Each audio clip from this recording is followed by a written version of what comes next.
In the heart of the Deep South during the late 1840s, Ellen and William Craft devised an ingenious plan to escape from their slave owners. Against all odds, the two successfully escaped from Macon, Georgia to Philadelphia. They accomplished this all by themselves in one of the most elaborate ways possible. This is the story of Ellen and William Craft's great escape to freedom. Let's take a moment and talk about it.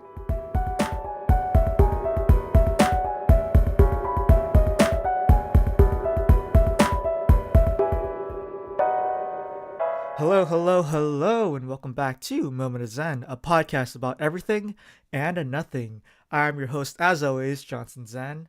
And before I begin, I just want to make a few quick announcements. First of all, I want to thank my friend Chow for coming on the podcast last week.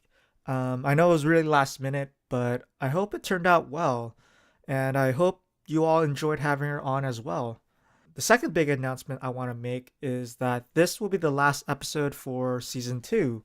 I know, what a bummer, but I had a lot of fun making these podcasts for all of you this season.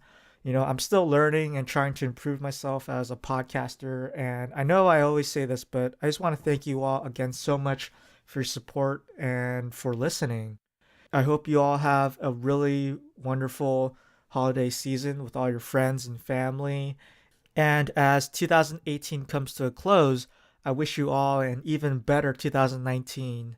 And as always, if you're enjoying this podcast, please remember to rate, comment, and subscribe for more. And with that, let's get started, shall we? The story of Ellen and William Craft begins in the early 1820s. The circumstance of Ellen's birth was a very peculiar one, and it was because of the uniqueness of her birth that ultimately allowed for her and William to escape. So Ellen was born in 1826 in Clinton, Georgia, to a mixed race slave named Maria and her slave owner, Major James Smith. It's not talked a lot about in history, but I don't think it's that much of a surprise that a lot of Southern slave owners during the slavery era raped and sexually assaulted a lot of their female slaves. And sometimes these women would become pregnant. And if they weren't forced to abort their children, or if they didn't know that they've become pregnant with a slave owner's child, these women would give birth to biracial children.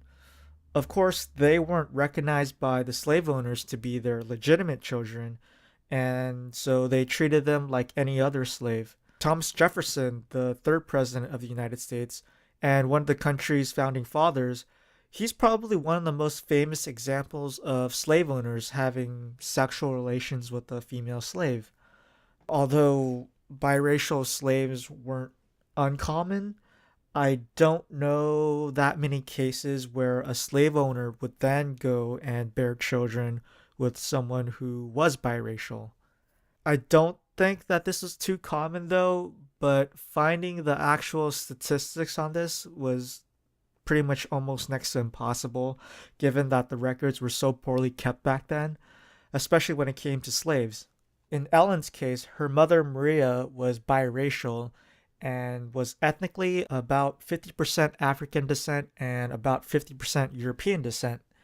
This meant that Ellen's sort of ethnic breakdown is now about 75% European and about 25% African. Her mixed race identity meant that no matter how much of a majority she was European, she was still technically considered to be quote unquote black because of her African ancestry. This was in sharp contrast to her physical appearance because Ellen, for a lack of a better word, she was very fair skinned and she resembled her half siblings more than what you would typically expect. If you saw Ellen and her half siblings side by side, her half siblings, of course, were James Smith's legitimate children with his wife, and you probably wouldn't be able to tell Ellen and her half siblings apart. And it was because of this that Smith's wife became very jealous of Ellen. Ellen looked a lot like her father, both in the way she looked and, most importantly, the complexion of her skin. And at that time, Ellen, like her mother, She was a house servant, so you can just imagine how much it tortured Smith's wife to see Ellen around the house all the time as a sort of constant reminder to her that her husband had a child with another woman, much less their own house servant. Um, so when Ellen was about 11 years old, Smith's wife, I keep calling her Smith's wife because I don't know her name and I couldn't really find any document on what her name was. But what she does is she finds the sort of perfect opportunity to get rid of Ellen by giving her to her daughter Eliza as a wedding gift. So Eliza Smith, who is the legitimate daughter of James Smith, she married Dr. Robert Collins and was living in Macon, Georgia, which is about 85 miles or about 140 kilometers south of Atlanta. After she was gifted Eliza, Ellen moved in with the Collins and became their house servant. Now, let's switch gears a little bit and talk about William Craft. William was born on September 25th, 1824, in Macon. Both of his parents and his younger sister were slaves. The first owners that he and his family had sold William and his family to separate owners in order to pay off some gambling debts. William was sold to a local bank cashier where he became an apprentice to a carpenter. William then became a very skilled cabinet maker, and he would often be rented off by his owner to make cabinets for other people. Fortunately for William, his skilled labor not only gave him some limited freedom to travel around town, but it also gave him a little bit of side income, which he saved. And it is through his woodwork and carpentry skills that he and Ellen meet. So the Collins, they've grown an interest in William because of his cabinet making skills, and so they hired him on many occasions to make cabinets and different types of furniture for them. So I imagine it to be very Hollywood when William and Ellen meet for the first time. They sort of lock eyes with each other and fall in love. Uh, of course, I don't know if that's true or not, but that's sort of like my Hollywood picture that I've got in my head. So the two of them first meet when Ellen was about 14 years old and William was about 16 years old. So about 6 years after their first meeting, William and Ellen would formally unofficially marry. And I say unofficially marry because it was illegal at that time for slaves to get married, but nonetheless, many slaves had unofficial weddings at that time, and the slave owners never really had a problem with it because it was sort of in line with the Christian way of life. So their marriage was just never legally documented like it would be today, where you and your spouse would need to get a marriage license in order to be considered legally married. And so a lot of slaves, what they would do is just sort of have this de facto marriage where it's not technically a legal marriage, but it's just sort of understood that they are married to one another. So after the two get married, the idea of starting a family starts floating in the backs of their minds. William, who saw his family get torn apart by different slave owners, didn't want to have children who would then potentially be taken from him and Ellen, since his children would technically be the property of his owner. Ellen shared a similar mindset in that she didn't want her children to be born into slavery. This meant that they would either stay where they were and not have children to save them from a life of slavery, or they would have to escape. And of course, they chose to escape. But before I talk about their escape and their plan to escape, I want to give you a little brief background on the state of the Union during the mid 1800s. I'm sure many of you know that the Civil War was sort of impending, but there was a lot of tension that existed even before the Civil War. So by the 1840s, the northern quote unquote free states and the southern slave states were having a lot of tension between the two regions. New states were getting admitted into the Union after the Louisiana Purchase and war with Mexico over California. The new states that were getting admitted into the Union, slavery was a big debate among whether or not to admit these new states into the Union. California had just been annexed by the United States in 1846, and it was likely going to be a free state, meaning slavery would be outlawed in California. This created a lot of tension in Congress because it would shift the balance of power between the number of pro slavery states and the number of free states. And I'm not going to go too much into the overall history of slavery in the US, but the abolitionist movement was really starting to pick up steam in the Northeast because slavery was outlawed in those states. So many slaves ran away from the South to the North to be quote unquote free. So, in response to this, the Fugitive Slave Act was passed by Congress so that northern quote unquote free states would be required by law to return any runaway slaves back to their owners. And of course, many people in the free states, they chose to ignore these laws. So, in response to this, there were a lot of bounty hunters from the South that traveled to the North to capture runaway slaves. So even if you escaped and made it into a free state, you weren't necessarily completely free. I'll revisit this later on, but now back to Ellen and William. They spent several months devising their escape plan and finally put it into action in December of 1848. The reason they chose to escape in December was mainly because of two reasons. Number one, it was during the holiday season, so people were a lot busier than normal getting ready for the holidays. And number two, the other reason was that because it was close to Christmas, Ellen and William were easily able to get permission by their owners to take a few days off, allowing them to not be around and arouse suspicion and giving them time to execute their escape plan. Normally, it would be impossible for two slaves to be traveling by themselves unaccompanied by their owners, but this is where Ellen's unique circumstance of her birth came into play. Because of her light skin, she was often mistaken to be a child or a relative of her owner, and they used this to their advantage. The plan would be to escape to Philadelphia in plain sight by passing Ellen off as a white person and William as her personal servant. It wasn't uncommon at that time for wealthy slave owners to travel with one of their slaves, so William traveling with his quote unquote master wouldn't be anything out of the ordinary. What would have been out of the ordinary would be William traveling with a white woman, which pretty much did not happen regardless of how wealthy you were.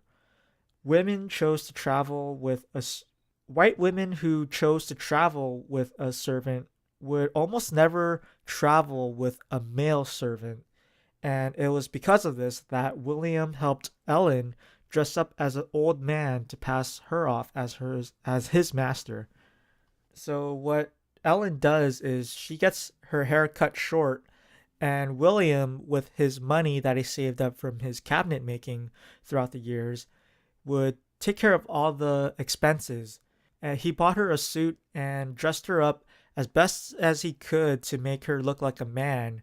Because her voice would immediately give her away, Ellen wrapped a bandage around much of her face to pretend to be sick so that she had an excuse for not talking as much. She also wrapped a sling around her arm to pretend that she had a broken arm. And this was important because it was illegal for slaves to learn to read and write, so both her and William were illiterate. The problem is that many hotels and train stations, they would require people to sign their names to check in or verify that the slave that they were traveling with were indeed theirs. The latter part of this is particularly important because in the past, many white abolitionists had come to the South and helped slaves escaped by claiming that they were their servants. So, in response to this, to prevent this from happening, train stations in the South would require slave owners traveling with a slave to verify their ownership of their servant before boarding. And by faking a broken arm, Ellen hoped that whoever the attendant or clerk was would be sympathetic towards her and overlook needing to sign any papers. And finally, the last important detail in their escape plan was the location of their escape, which is Philadelphia. So, Philadelphia was not only one of the main hubs of the abolitionist movement, but it was also one of the main hubs of medicine in the US at that time.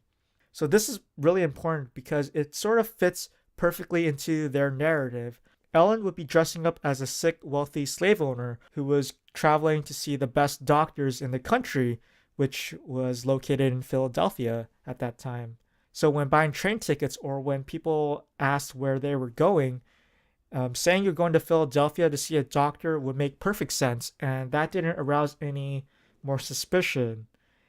So now everything was in place, and it was time to set everything into motion. From this point on, there was no going back for the both of them. Once they start on their escape, they can't talk to each other about the plan or what to do when something unexpected happens. They need to play their parts perfectly in order to pull this off. Almost immediately as they began their escape, they were nearly already caught. So, in the Macon train station, Ellen bought tickets to Savannah, Georgia. There wasn't a direct line from Macon to Philadelphia, so they needed to make several stops along the way. William, of course, he wasn't allowed to ride in the white train car and was separated from Ellen as they boarded the train.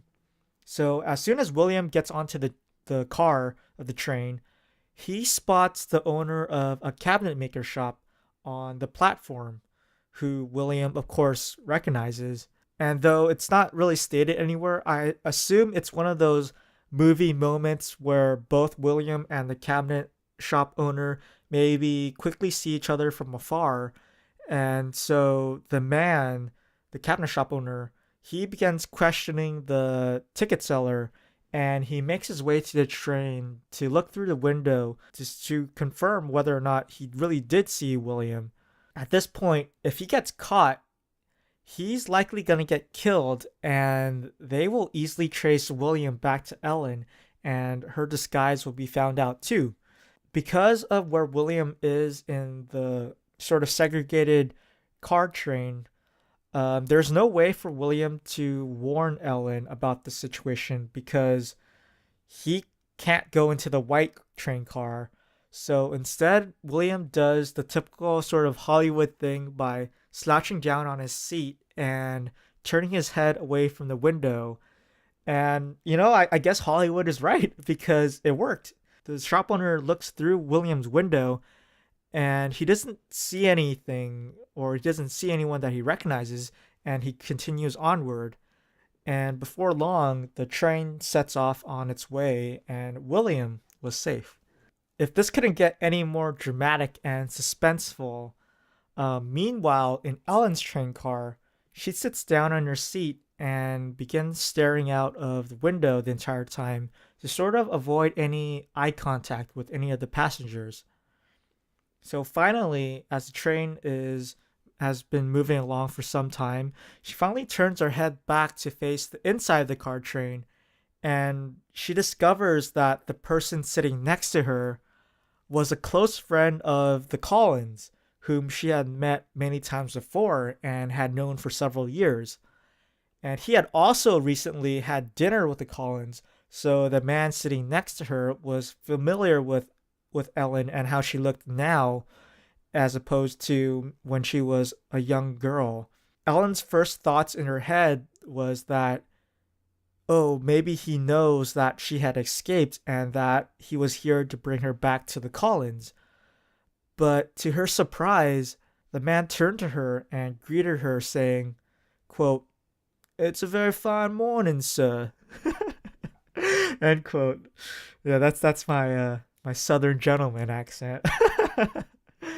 So at that moment, Ellen knew that her disguise had worked and had fooled him, so in response to his greeting, she pretended that she was deaf to avoid talking to him. Uh, I personally don't think that would have been the best course of action, but you know, it worked for her, so maybe she was right in what she did. So, after several hours of traveling on the train, they finally arrive in Savannah, and from Savannah, the next leg in their journey would take them to Charleston, South Carolina. This time, they would be going by steamboat, and compared to what transpired earlier that morning, Savannah was not as, I guess, tense, though that doesn't mean that it didn't go without any sort of problems. So while they were in Savannah, a slave trader offered to buy William from Ellen, and Ellen was scolded by a military officer for being so polite to William. But other than that, the two made their way safely to Charleston the next day. From Charleston, they would again be taking a boat from South Carolina to Baltimore, Maryland. At Charleston, when they were trying to buy a ticket, the ticket seller refused to sell tickets to Ellen, and he was really strict about requiring verification of their ownership of slaves. But luckily for Ellen and William, a military officer happened to be around the vicinity, and for whatever reason, though probably because he felt bad for this ticket seller yelling at this seemingly old man, he vouched for both Ellen and William and agreed to sign for the both of them to board the boat. So Ellen and William board the boat and arrive at Baltimore a few hours later. And Baltimore was the final city they needed to stop by before they could board a train straight to Philadelphia. Of course, the slave owners knew this, and the scrutiny and border patrol around Baltimore was particularly vigilant. And before Ellen and William could board their train, they were stopped and asked for identification and verification that William was indeed Ellen's slave. Ellen, of course, she couldn't provide any proof that William was her slave, so she sort of just kept playing her part as the sick old man, while William, all he could really do at that point was just stand from afar and watch. Of course, he, as a black man, he was definitely not allowed to intervene while Ellen was being questioned about her identity, her, I guess, her ownership of William. So they were detained for further questioning. And as they were detained, they sat there, never really breaking character until the sound of the bell signaling the train's departure rang. So the officer that detained Ellen, he looked at her again, and this time he looked at the bandages around her face and arm and walked back to the ticket clerk and tells him to, quote, let the gentleman and slave pass. So finally, after so much scrutiny and with a lot of luck on their side, Ellen and William Craft arrive at Philadelphia Christmas morning in 1848. And as soon as Ellen and William leave the station, all the emotions bottled up inside of Ellen the past few days just comes pouring out of her as she bursts into tears. It had been such an emotionally draining journey for the both of them. They had to stay in character the entire 3 days that they were traveling, with the thought in the back of their minds that if they did the tiniest mistake, their cover could have been blown instantly. And one major advantage Ellen had was that she was a house servant. So she was exposed to and she was familiar with a lot of the mannerisms of a Southern gentleman, as well as things like current events. So that really helped her tremendously when playing her role as a Southern gentleman. So in Philadelphia, Ellen and William quickly are met up by an abolitionist group, and the abolitionist group, they help the couple relocate to Boston. And 2 years later, in 1850, a group of slave hunters from the South They came to Boston looking for Ellen and William, and in sort of solidarity for both Ellen and William, the entire city of Boston led the slave hunters in a sort of wild goose chase all around the city, misleading them into the whereabouts of the couple. And the city also made their life in Boston as miserable as they could. And so they were given poor services in restaurants, the hotels they were staying in, and for, at stores where to buy supplies. Eventually, the slave hunters, they get fed up with trying to find the two and they leave Boston. But little did they know that during their time in Boston, Ellen and William had already boarded a ship out of Boston to England. So Ellen and William Craft land in Liverpool, and it is here in England where the both of them sort of finally feel free from slavery. The Crafts stay in Liverpool for the next 19 years, and they have 5 children together. And during all this time, Ellen learned to read and write and began telling the story of her and her husband's escape from slavery all across England. And in 1870, 2 years after the end of the Civil War, the Crafts, along with 3 of their children, return to the US and they buy a plot of land in Savannah. They are eventually forced out of Savannah by white supremacists in 1890.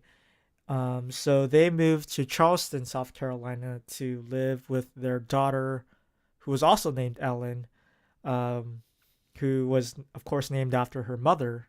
And finally, Ellen Craft, our Ellen, she dies in 1891, and William dies 9 years later in 1900. And that is the story of Ellen and William Craft. So I originally wanted to do an episode about Japanese internment in the US during World War II, but to me that was just really depressing and dark. And then I found out about Ellen and William, and I thought to myself that this is a really sort of a heartwarming story. I didn't want to end the second season talking about something really depressing like the Japanese internment. And so this story was just so really heartwarming and I would say a little bit inspirational too. And it was also really almost sort of perfect because of the timing of when they made it to freedom in Philadelphia on Christmas Day. If you enjoyed this story, I highly recommend that you read their autobiography of their escape. It's free to download and read, so I'll have links to that in the description if you're interested.